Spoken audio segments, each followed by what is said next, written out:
Bonjour amis YouTube. Aujourd'hui, je vais vous faire une petite vidéo de présentation de deux fusils que j'ai achetés sur NatureBay. Donc ces deux fusils sont deux fusils que j'ai achetés d'occasion. Donc le premier ici, je l'ai acheté 150 € et le deuxième 180. Donc c'est des fusils de bonne qualité. Donc je les ai entièrement restaurés. Donc j'ai rebronzé les canons sur les deux. J'ai désoxydé la bascule et comment ça s'appelle, reverni les bois. Donc, qu'ont-ils de particulier ces deux fusils? Donc, le premier fusil, ici, c'est un fusil que j'ai acheté chez un particulier qui avait passé 80 ans, qui avait passé 40 ans dans une huche à pain. Et donc, les bois étaient très secs. Bon, c'est un fusil qui m'a donné du fil à retordre pour l'identifier. Donc, c'est un fusil qui est un fusil Nicolas Lageau. Donc, ceci, j'ai eu permis de le déterminer car il y a un poinçon, hélas, invisible à l'œil nu, puisqu'il se situe derrière derrière la bascule. C'est un NL pour Nicolas Lageau.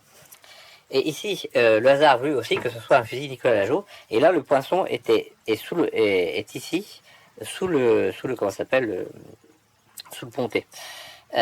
Invisible aussi. Donc pourquoi ces poinçons sont invisibles? Tout simplement parce que ce sont des fusils qui ont été vendus chez les armuriers français et qui les ont commandés en Belgique et qui les ont vendus après sous leur nom. Et c'est pour ça. Donc Nicolas Lageau, c'est un excellent armurier qui fait des armes films.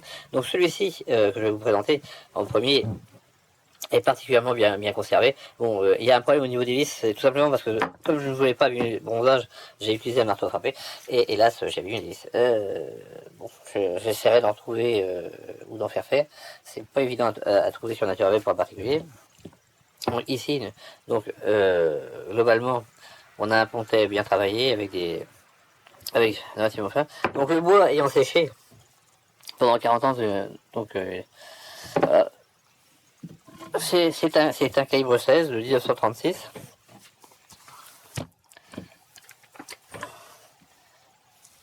Il a une superbe canonnerie. L'intérieur des canons est miroir. Donc c'est un fusil extracteur. Donc c'est une belle pièce. Je l'ai utilisé en chasse.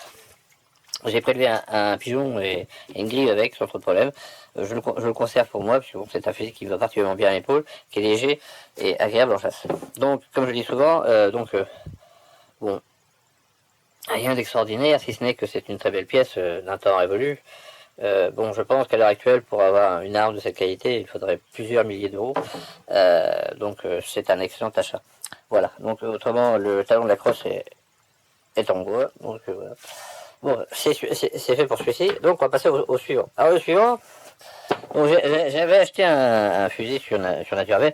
Donc, pareil, j'ignorais totalement comment ça s'appelle, l'origine du fusil.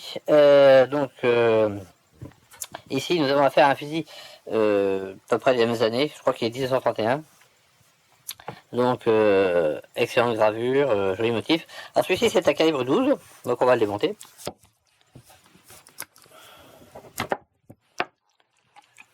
Voilà. Donc, ici, c'est un calibre 12. Donc, bon, l'état des bois, comme c'est un fusil qui a été bien entretenu, ben, l'état des bois en dépend. Bon, j'ai fait ce que j'ai pu pour lui redonner un aspect un peu agréable. Donc, c'est un fusil éjecteur, les éjecteurs marchent, mais bon. Donc, ici, on voit la bascule avec les poinçons d'épreuve de liège. Et vous observez qu'on ne voit aucun marquage particulier du fabricant, puisque celui-ci est sous le pontet à ce niveau-là. Donc j'ai démonté entièrement celui-ci, j'ai rebronzé les canons, j'ai désoxydé les bascules. Voilà. Donc, bon, autrement, la plaque de couche est encore d'origine, donc je l'ai revernie, j'ai repensé les bois, reverni les bois. Bon, les bois étaient plus abîmés ici, hein, c'est évident qu'il y a eu. Donc on voit qu'il y a de jolies gravures typiques des années 30, avec une clé bascule, un petit S en pour sûreté. Et donc ici nous voyons que c'est un Woodlick 2 étoiles, avec donc c'est un fusil éjecteur. Les canons sont un peu plus ternes, mais ils sont propres. Il n'y a pas de piqûre. Donc ici, on a affaire à un fusil qui a un canon de 70 cm avec une crosse de 30 cm. Donc pareil, c'est une excellente pièce. Bon, comme je dis, qui m'a donné aussi du fil à retordre parce que bon, il y avait de l'oxydation interne et bon, un manque de quoi ça s'appelle.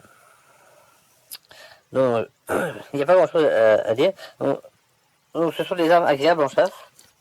Si il y avait un poisson, mais l'ancien propriétaire n'a pas gravé ses initiales. Donc on voit ici que les gravures sont sobres. Enfin ici, les gravures bascules sont belles. Les gravures des vis sont sobres. Bon, c'est une arme qui, bien entretenue, aurait valu beaucoup plus cher. Mais bon, c'est souvent comme ça. Voilà. Donc c'est tout pour aujourd'hui. Comme je dis souvent, le hasard fait les choses marrantes. Bon, j'ai acheté deux fusils sur Naturbay, pensant acheter deux fusils de marque banale. Et en fin de compte, je suis tombé sur deux Nicolas Lageau, qui est une marque, qui est un artisan armurier de Liège, qui était assez réputé. Voilà. Donc on voit les poinçons. Et donc ce sont des armes. Je l'ai utilisé aussi en chasse, mais voilà, c'est. Bon, donc, ah si, il y a un petit détail, donc c'est pas sur celui-là. Et donc c'est un 12,65, effectivement. Et c'est sur le lot de Nicolas Jo. Au niveau ici, il y a un poisson de 70 et est rouge en 70. Mais ici, celui-là est en 12,65. Donc, il éjecte très bien les 12,67. Par contre, les 12,70,